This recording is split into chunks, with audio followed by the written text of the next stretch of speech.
ओम श्री परमात्मने नमः। ओम श्री परमात्मने नमः। अथ प्रश्नोपनिषद शांति पाठः। ओम भद्रं कर्णेभिः शृणुयाम देवा। ओम भद्रं कर्णेभिः शृणुयाम देवा। भद्रं पश्येमाक्षभिर्यजत्रा। भद्रं पश्येमाक्षभिर्यजत्रा। स्थिरैरङ्गैः तुष्टुवांसः तनुभिर्व्यसेम देवहितं यदायुः। स्वस्ति न इन्द्रो वृद्धश्रवाः। स्वस्ति न पूषा विश्ववेदाः। स्वस्ति नस्तार्क्ष्यो अरिष्टनेमिः। स्वस्ति नो बृहस्पतिर्दधातु। ओम शांति शांति शांति। ओम शांति शांति शांति। तो हम प्रश्नोपनिषद का पंचम प्रश्न पूर्ण कर चुके हैं। अब चलते हैं छठवें प्रश्न पे।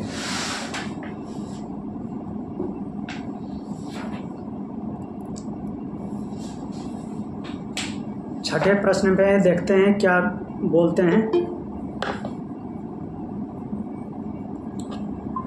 अथ षष्ठो प्रश्नः। अथ हैनं सुकेशा भारद्वाजा पप्रच्छ भगवन् हिरण्यनाभा कौसल्यो राजपुत्रो मामुपेत्येतं प्रश्नम् अपृच्छत्। षोडशकलं भारद्वाज पुरुषं वेत्थ तमहं कुमारम् अब्रुवं नाहमिमं वेद यद्यहमिमं मवेदितं वेदिशं कथं ते नावक्ष्यमिति। समूलो वा एष परिशुष्यति यो अनृतम् अभिवदति तस्मान्नार्हाम्यनृतं वक्तुं। स तूष्णीं रथमारूढ्य प्रव्राज तं त्वापृच्छामि क्वासौ पुरुष इति। चलिए एक बार पढ़ते हैं। अथ हैनं सुकेशा भारद्वाज पप्रच्छ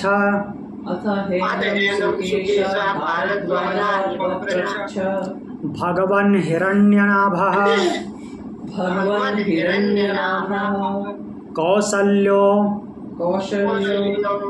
राजपुत्रो मामुपेत्येतं प्रश्नम् अपृच्छत्। षोडशकलं भरद्वाज पुरुषं वेत्थ तमहं कुमारम् अब्रुवं नाहमिमं वेद यद्यहमिमं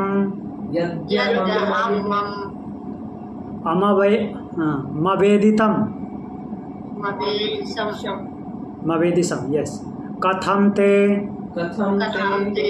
नावक्ष्यमिति।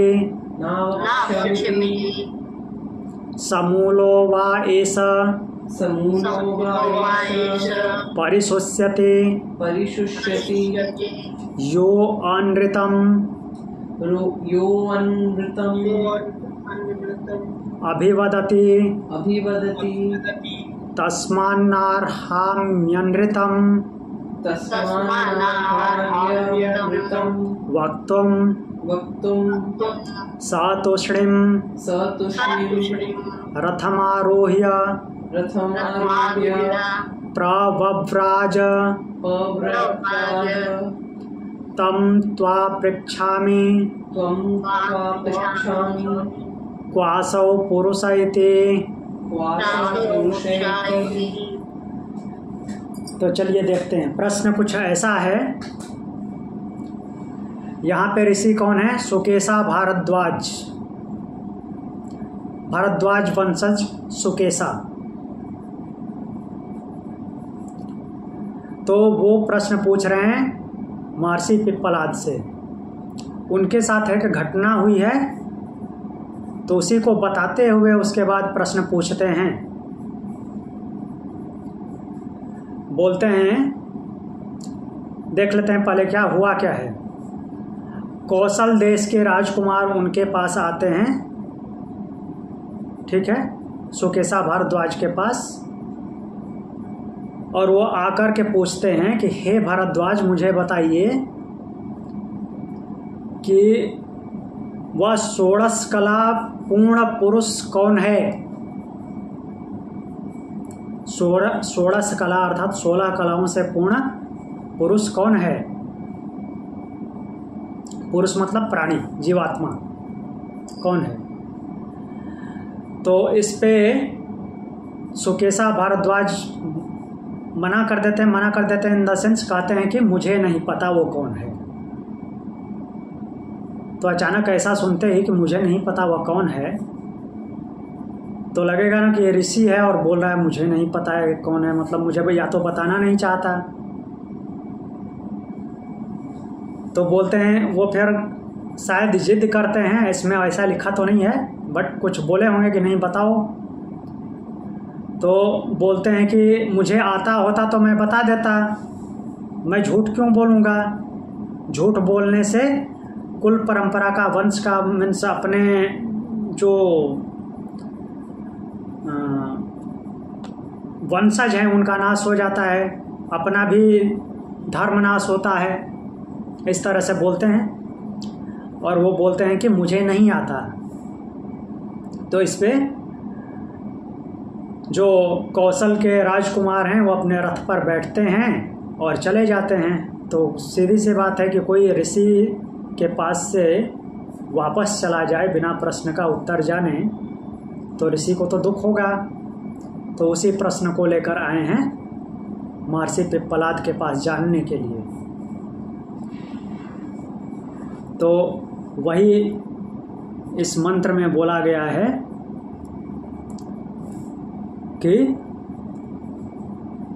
अथाह एनम, फिर उस प्रश्न के बाद जो 5वां प्रश्न भी था उसके बाद भारद्वाज पुत्र सुकेशा पूछते हैं भगवान किसको बोल रहे हैं? महर्षि पिप्पलाद को। भगवान कौशल्य राजपुत्र, कौशल देश के राजकुमार, राजपुत्र हिरण्यनाभ, राजकुमार का नाम क्या है? हिरण्यनाभ।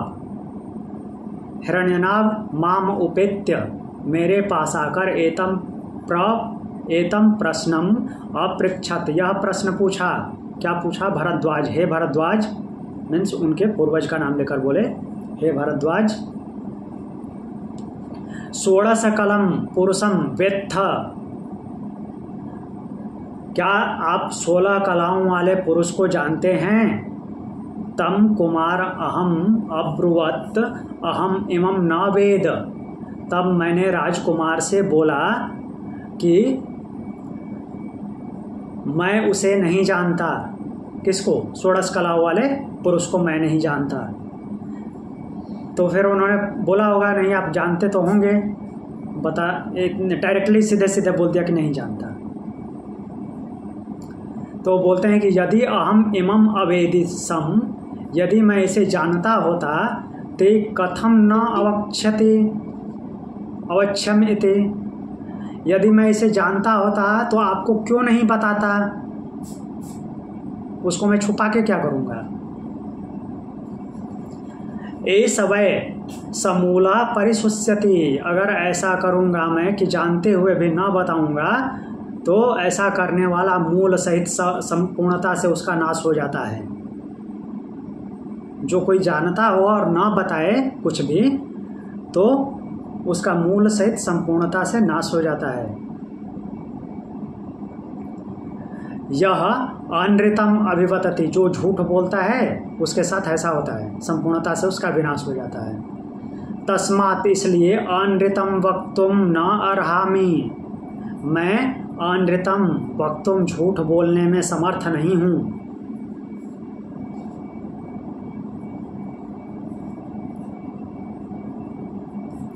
आगे बोलते हैं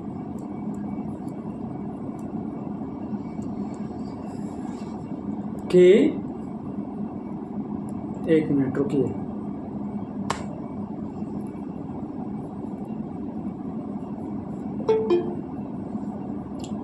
बोल रहे हैं कि झूठ बोलने में मैं समर्थ नहीं हूँ।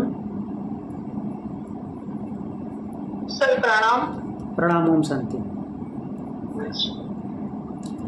तो उसी बात को जो उन्होंने पूछा था राजकुमार ने, तो उसी बात को तम त्वाम पृच्छामि, मैं आपसे पूछ रहा हूँ कि वह 16 कला वाला पुरुष क्वा इति कौन है। एक बार फिर से देख लेते हैं। महर्षि पिप्पलाद के पास आते हैं सुकेशा भारद्वाज। उनसे कि एक राजकुमार ने, कौन, कौशल नरेश के पुत्र, उनसे जो कि जिनका नाम है हिरण्यनाभ, वो उनसे प्रश्न पूछते हैं कि हे भारद्वाज, 16 कला वाला पुरुष कौन है, क्या आप उसे जानते हैं।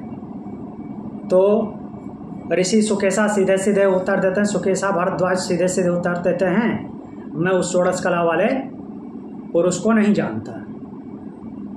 तो कुछ बोले होंगे, तो फिर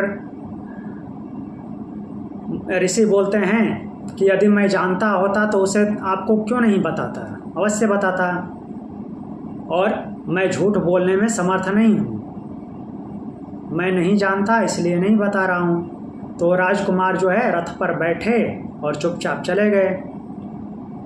उसी प्रश्न को लेकर के मैं आया हूँ और आपसे पूछ रहा हूँ, किससे, महर्षि पिप्पलाद से, कि वह 16 कला वाला पुरुष कौन है। आगे देखते हैं।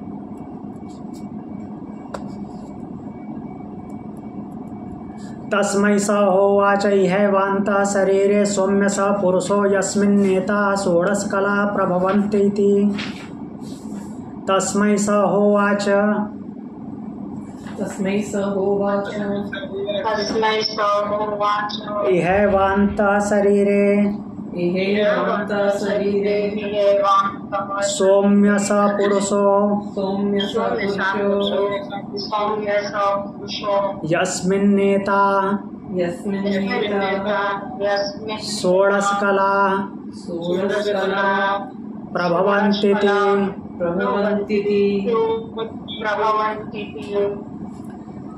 तस्मै स होवाच, इसके बाद, उनके प्रश्न पूछने के बाद महर्षि पिप्पलाद बोले, क्या बोल रहे हैं, सौम्य, हे प्रिय।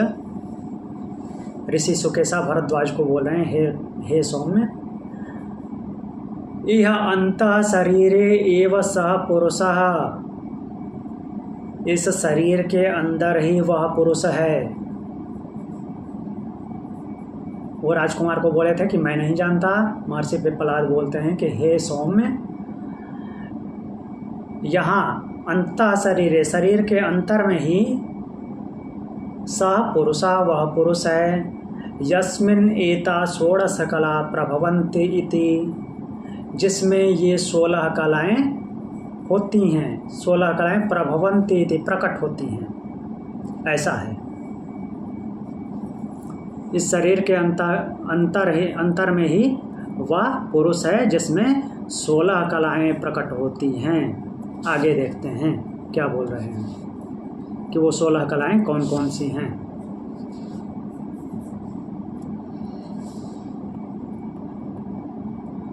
कला को एग्जैक्टली कैसे डिफाइन करें, बता रहे हैं आगे श्लोक में। स इच्छांचक्रे कस्मिन् हम उत्क्रांतो भविष्यामि, कस्मिन् वा प्रतिष्ठते प्रतिष्ठास्यामि।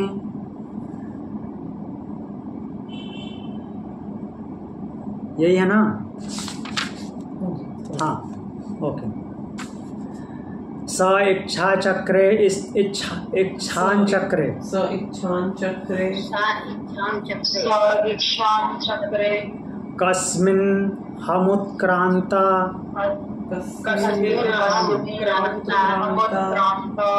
उत्क्रांतो भविष्यामि कस्मिन् वा प्रतिष्ठिते प्रतिष्ठास्यामिति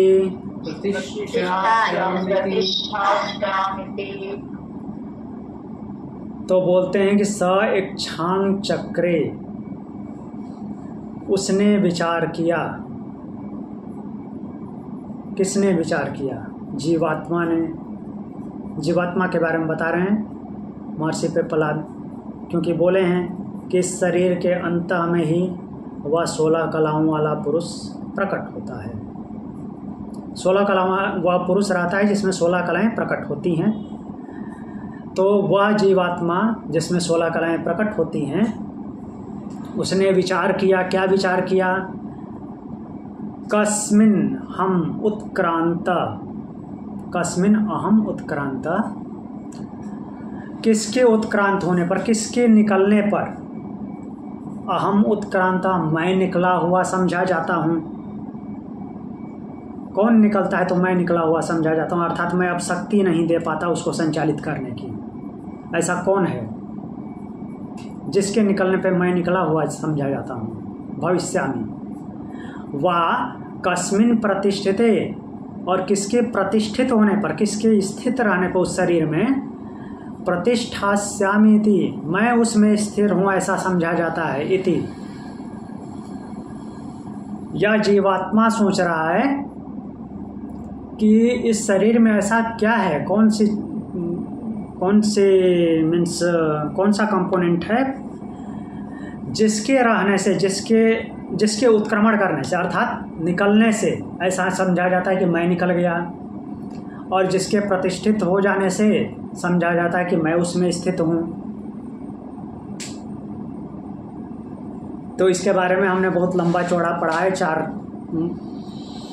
प्रश्नों में। हाँ, देखते हैं।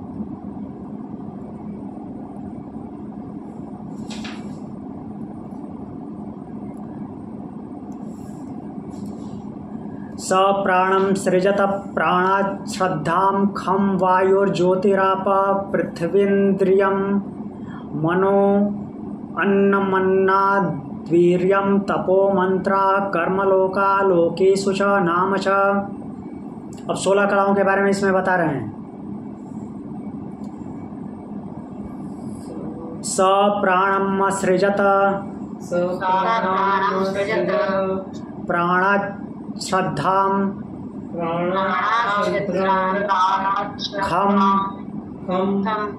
खं वायुः ज्योति आपः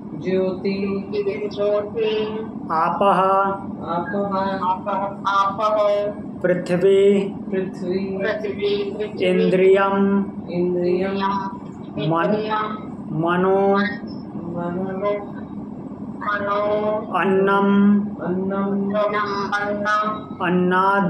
अन्नम अन्नाद्वीर्यं तपो मंत्रा कर्म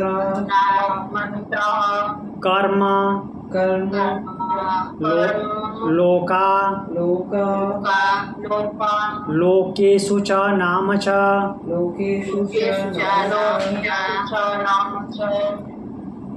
तो बोलते हैं कि सह, उसने प्राणम असृजत, उसने क्या की? प्राण की रचना की।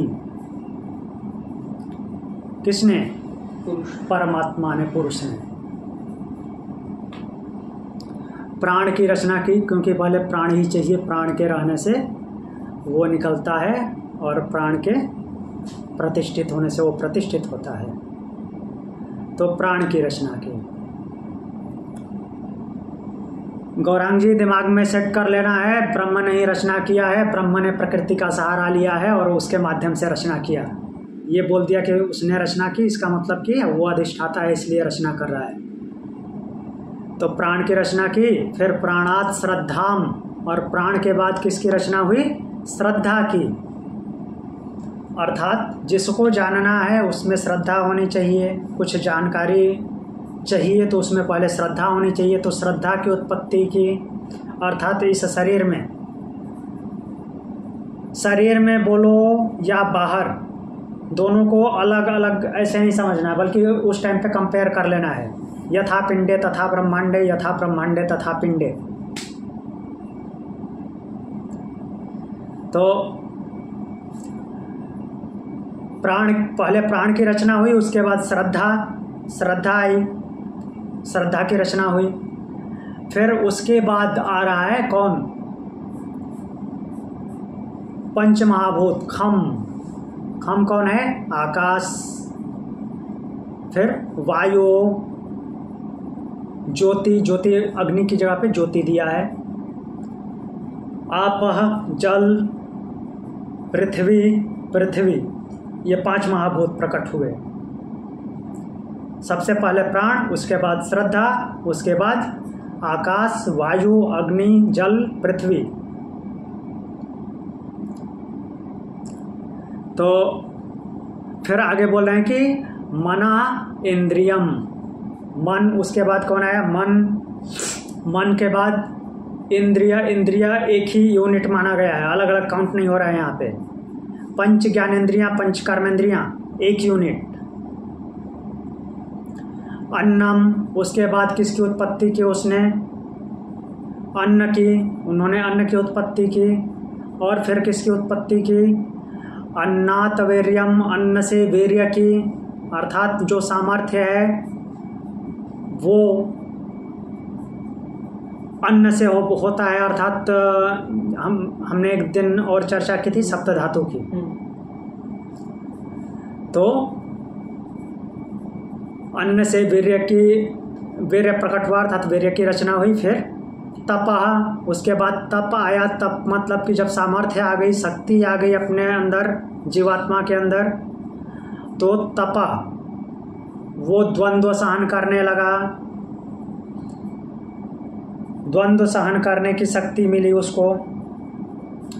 लाभ हानि, सुख दुख, लाभ जय पराजय, इस तरह के जो द्वंद्व होते हैं उनमें समभाव से कैसे रहा जाए, सबको झेलते हुए।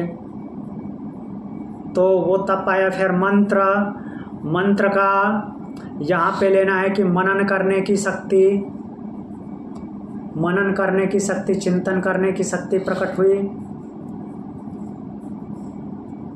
और मंत्र के बाद फिर कर्म, इंद्रियों से कर्म हुआ, कर्म को प्रकट किया। कर्म मतलब कि ये प्रकृति का विस्तृत क्षेत्र, वही कर्म है, उसी में कर्म होता है। लोका, और उसके फलस्वरूप अलग अलग लोकों का निर्माण हुआ। उच्च लोक, निम्न लोक, जो जैसा कर्म करेगा वैसा प्राप्त होगा।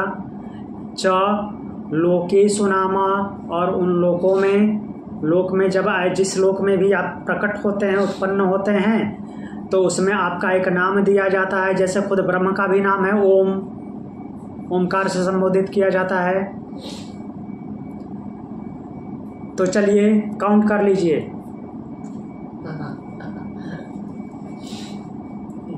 16 कलाएं हो गई या नहीं? 11 प्लस 5, 5 महाभूत रखा होगा तो 16।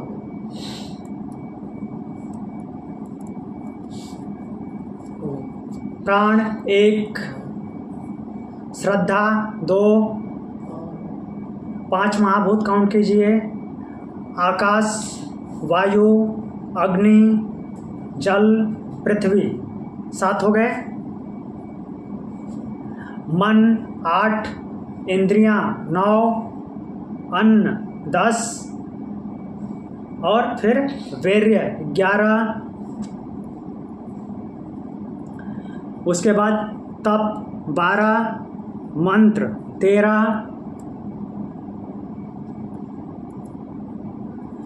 कर्म 14, लोक 15 और लोक में नाम 16 कलाएं हो गई।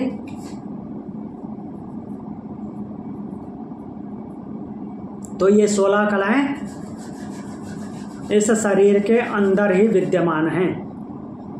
वो 16वां कौन सा था? 16वां लोक में उत्पन्न होने के बाद आपका कोई नाम मिलता है।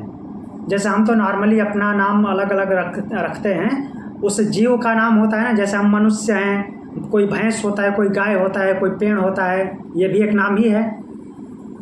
स्पीशीज का शरीर की पहचान वाला नाम जी, जिससे वो जाना जाता है। हाँ, जैसे ब्रह्म ओम नाम से जाना जाता है, ओम के संबोधन से जाना जाता है।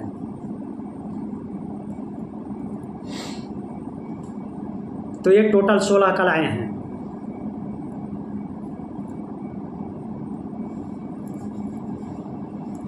आगे देखते हैं आगे क्या बोलते हैं।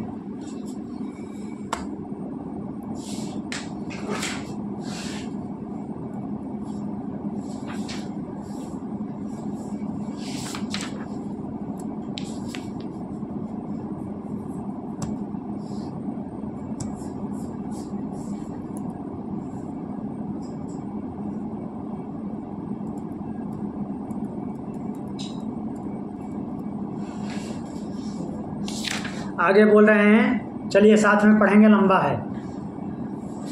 स यथेमा नद्यः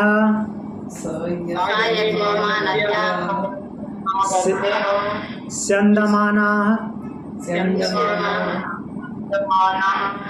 समुद्रायणाः समुद्रं प्राप्यास्तं गच्छन्ति भिद्येते तासां नामरूपे समुद्र इत्येवं प्रोच्यते। एवमेवास्य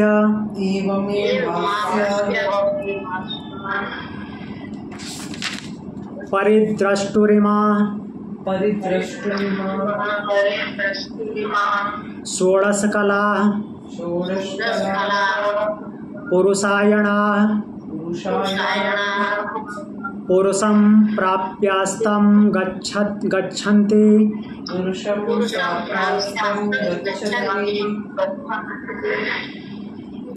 भिद्येते चासां नामरूपे पुरुष इत्येवं प्रोच्यते। स एषो अकालो अमृतो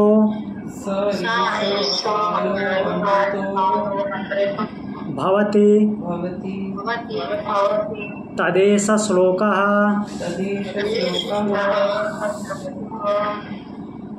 तो इसे देखते हैं हम क्या बोल रहे हैं इसमें।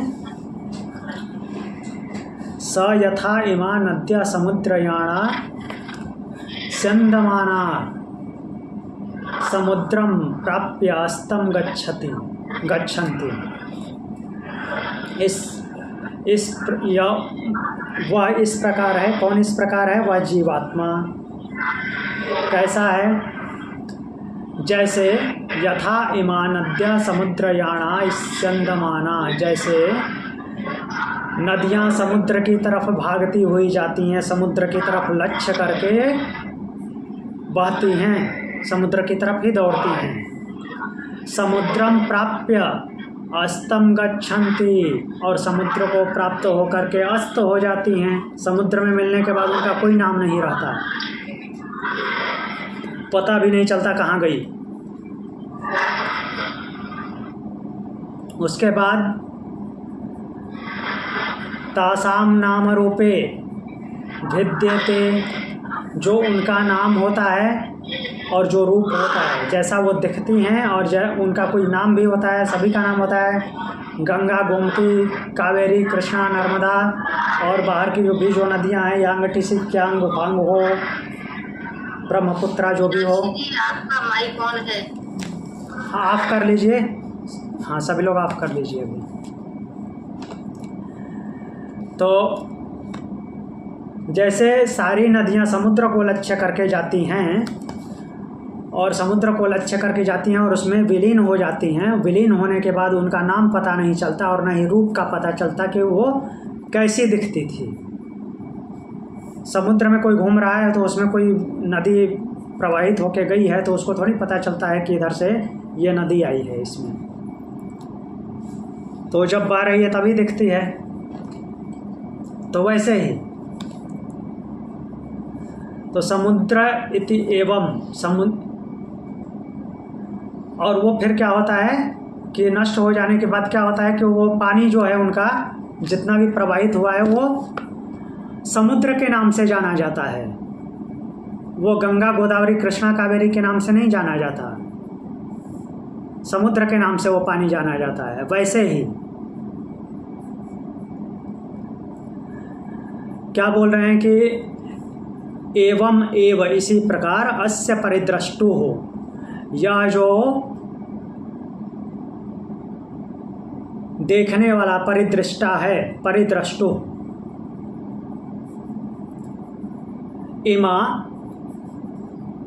16 कला पुरुषायणा, यह 16 कलाएं जिसका आधार हैं, पुरुषम प्राप्य, वो पुरुष को प्राप्त होकर के अर्थात जीवात्मा में समाहित होकर के 16 कलाओं से, ये शरीर में 16 कलाएं रहती है और वो जीवात्मा में स्थित होती हैं, अर्थात जीवात्मा, जो ये जीवात्मा है वो परमात्मा की शक्ति है, वही उनका आधार है। और उसी में क्या हो जाती हैं, अस्तम गच्छति, गच्छन्ति, अस्त हो जाते हैं, विलीन हो जाती हैं। जैसे समुद्र में नदियाँ विलीन हो जाती हैं वैसे ही इस पुरुष में सारी कलाएं विलीन हो जाती हैं। च और आसाम नाम रूपे भिद्यते पुरुषा इति एवं प्रोच्यते, और उनका जो भी नाम था, रूप था, वो सब वैसे ही विलीन हो जाता है जैसे नदियों का नाम और रूप समुद्र में विलीन होकर के समुद्र ही जाना जाता है। वैसे ही ये 16 रूप, 16 कलाएं और उनका नाम सब कुछ उस पुरुष में विलीन होकर के वो पुरुष ही जाना जाता है, अर्थात जीवात्मा के नाम से जाना जाता है। वो अलग अलग नहीं जाने जाते।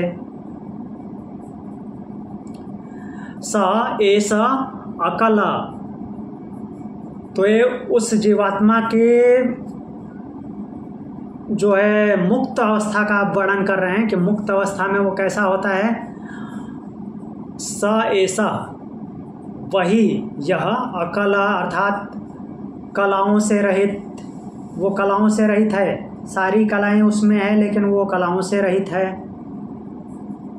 कलाएं उसी में स्थिर हैं, उसमें विद्यमान हैं, लेकिन वो कलाओं से रहित है, उसकी अपनी कोई कला नहीं है। अमृतम, अमृता, वो कैसा है, अमृत है, अमृता भवति, अमृत हो, अमृत है ऐसा मीन्स जाना जाता है उसको, कलाओं से रहित है, अमृत है। तत् ऐसा श्लोक, उसके लिए ये आगे श्लोक है, एक बार फिर बता देता हूँ। जैसे चारों तरफ से नदियाँ आती हैं, उनका कुछ ना कुछ रूप होता है, कुछ डार्क कलर की होती हैं, कुछ वाइट कलर की होती हैं, कुछ ग्रीन कलर की होती हैं, ऐसी अलग अलग होती हैं। तो और उनका अलग अलग नाम होता है। वे सारी आके समुद्र में मिलती हैं और समुद्र में विलीन हो जाती हैं और फिर वो उनका पानी अलग अलग नामों से नहीं जाना जाता है, समुद्र ही जाना जाता है। वैसे ही ये 16 कलाएँ परमात्मा वो उस जीवात्मा में आश्रित होती हैं और मीन्स जीवात्मा में आकर समाहित होती हैं और जीवात्मा में समाहित होकर के अपना नाम और स्वरूप सब उनका वहीं पे समाप्त हो जाता है। वो जीवात्मा नाम से ही जाना जाता है और वो जीवात्मा वास्तव में अपने वास्तविक रूप में कैसा है, अकल है, कलाओं से रहित है, अकल मतलब वो बुद्धि वाला अकल नहीं समझना है, फारसी वाला अकल नहीं, वैसे भी वो अक्ल होता है, अकल नहीं। तो यहाँ पे कलाओं से रहित है। अमृता, अमर है, अमृता भवति अमर है, तत् ऐसा श्लोक, उस विषय में यह श्लोक है। अब आगे श्लोक देखते हैं, श्लोक में क्या बोल रहे हैं।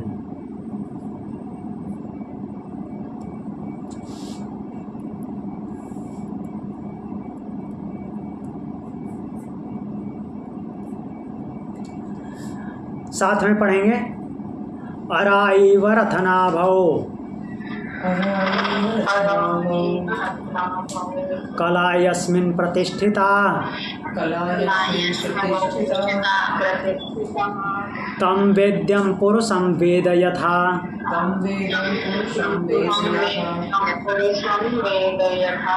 मा वो मृत्यु परिव्यथा इति।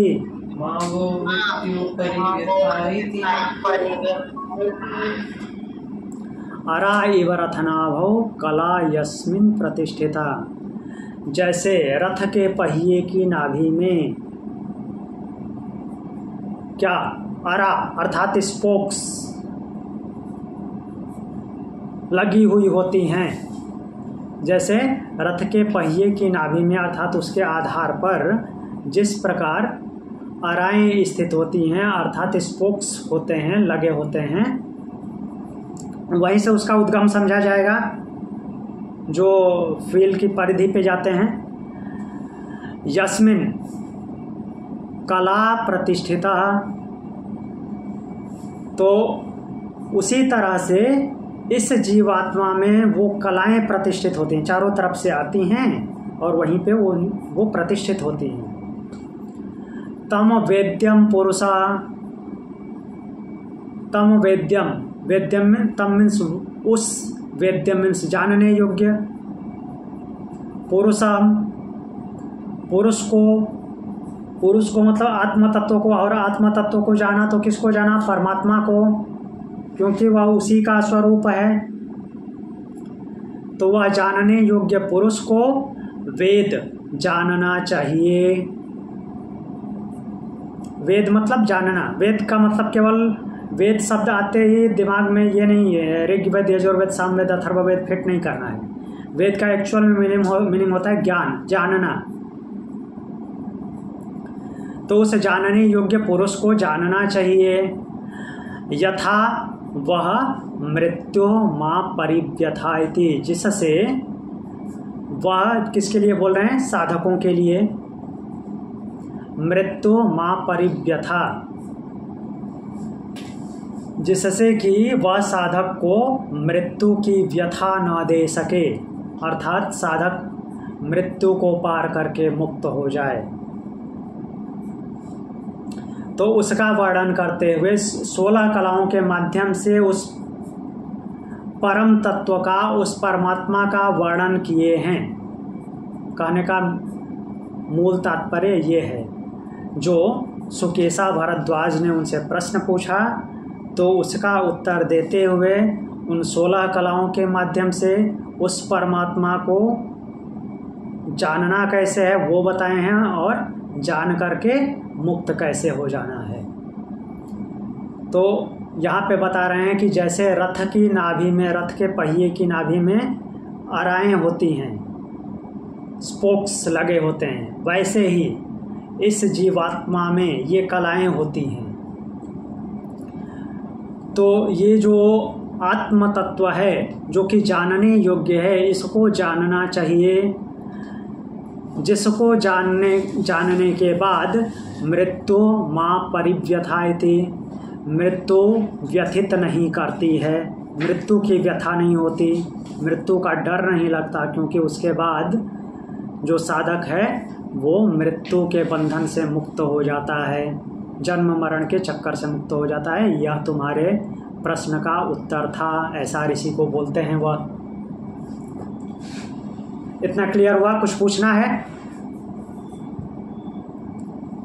सर एक सवाल। हाँ पूछिए। सर ये 16 कलाएं, और जिनको हम कृष्ण जी की 16 कलाएं कहते हैं, धैर्य, निरपेक्षता, वो अलग कॉन्सेप्ट है, ये अलग कॉन्सेप्ट नहीं, ये वास्तव में कॉन्सेप्ट वही है, इसमें से उसको निकाला जाता है कि हाँ वो बिहेवियरल है। हाँ, बिहेवियर में वो भी इसी से आते हैं, वो अलग नहीं है। इन्हीं 16 कलाओं से निकलेंगे, हम अपने हिसाब से उनको नाम दे देते हैं। जैसे दया, धैर्य, हाँ, इसमें से आएंगे। हाँ, वो सारे सब कुछ इसी में से उत्पन्न होते हैं जो गुण स्वरूप हैं।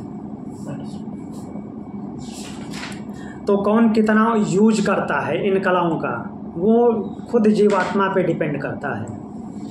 16 कलाओं का कौन यूज करता है। तो यहाँ तक कुछ पूछना है और किसी को?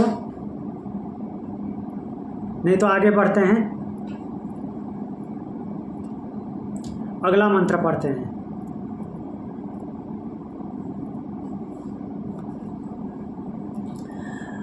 तान्होवाच तावदेवाहमे तत्परं ब्रह्मवेद नातः परमस्तीति।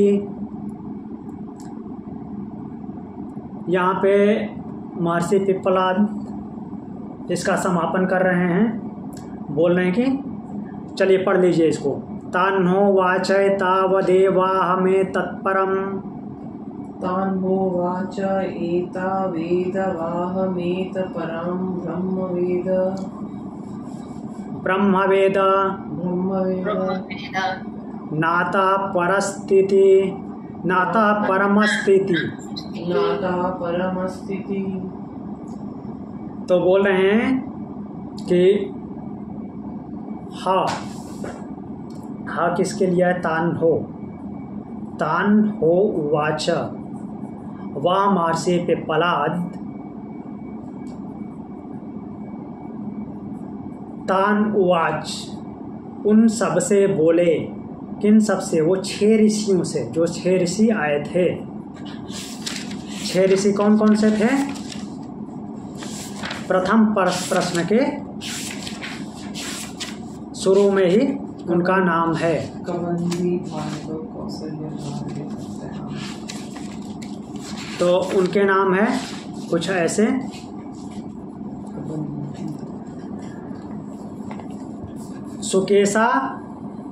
सुकेशा च भारद्वाज, शैव्यश्च सत्यकामा, शौर्यायणी च गार्ग्या, कौसल्याश्च स्वलायनो, भार्गवो वैदर्भी, कबंधी, कात्यायन।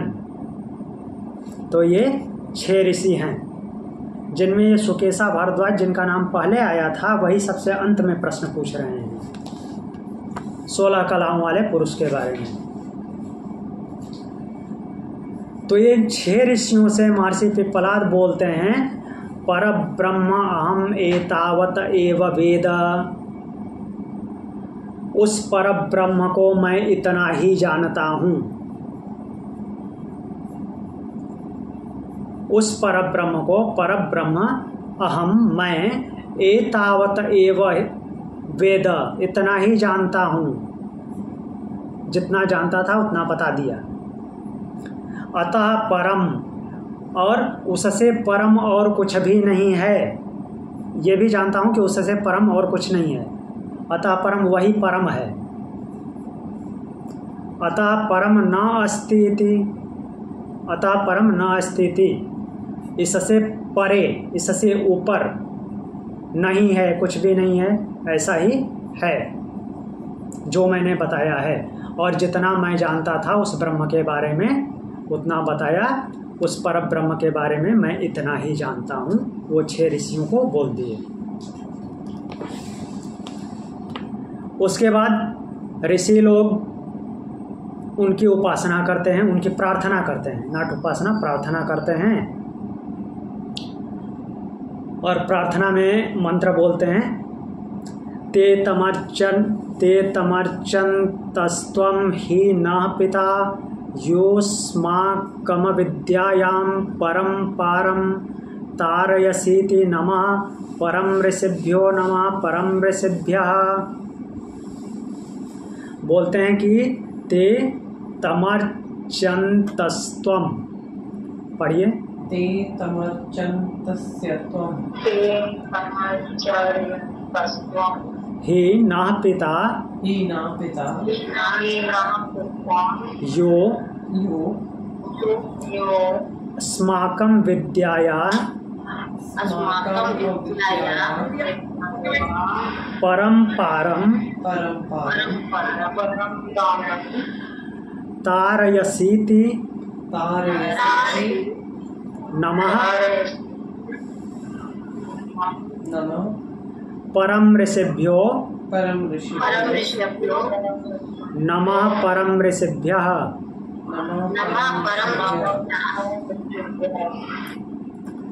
तो वे 6 ऋषियों ने ते उनके लिए आया, उन 6 ऋषियों के लिए, उन 6 ऋषियों ने तम अर्चयंतः, तम मीन्स उनकी, किसकी, महर्षि पिप्पलाद की अर्चना की अर्थात पूजा की, और बोले त्वम ही न पिता, आप ही हमारे पिता हैं। ठीक, आप ही हमारे पिता हैं का मतलब ये नहीं है कि आप हमको जन्म देने वाले हैं। पिता कई लोगों को बोला जाता है, शायद 5 लोगों को बोला जाता है, जो जन्म देता है, जो पालन करता है, जो शिक्षा देता है, और 1-2 होते हैं, वो क्लियर नहीं है, अभी बता दूंगा मैं। तो इन सबको पिता संबोधित कर सकते हैं। हाँ, एक होता है जो ये मीन्स दीक्षा देने के लिए संस्कार दिला के, वो जो यज्ञोपवीत संस्कार होता है, आपको शिक्षा देने के लिए लेके जाता है, अर्थात वो जो कर्म करवाता है वो भी पिता माना जाता है, जो कुलगुरु होता है। तो उनको बोल रहे हैं कि आप ही हमारे पिता हैं, जिन्होंने हम लोगों को अविद्यायाम परम्पारम, अविद्यायाम अविद्या के दूसरे पार, तारयति इति, अविद्या के दूसरे पार ले जाकर के मुक्त कर दिया है। नमः परम ऋषिभ्य, आप परम ऋषि को नमस्कार है। नमः परम ऋषिभ्य, परम ऋषि को नमस्कार है, 2 बार नमस्कार बोलते हैं। परम पारम ये शब्द आया है, परम पारम का 2 अर्थ भी है यहाँ पे, अर्थात 2 प्रकार की विद्याएं साथ में बताए हैं ऋषि। कौन कौन सी? पराविद्या और अपराविद्या।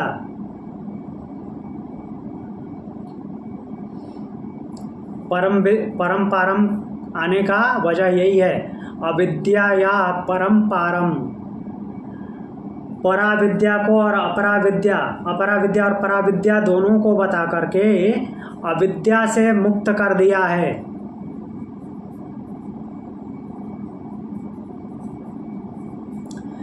हाँ, अब कुछ पूछना है तो पूछिए। यहाँ पे क्या होता है, अब आगे इतना ही था इसमें।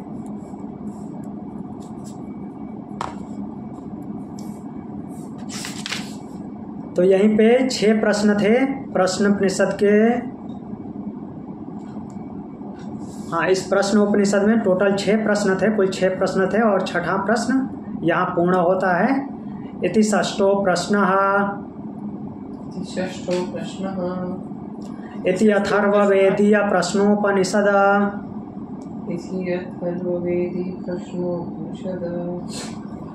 किसी को कुछ पूछना है? नहीं, कोई प्रश्न नहीं है? ठीक है। ओम शांति। ओम शांति।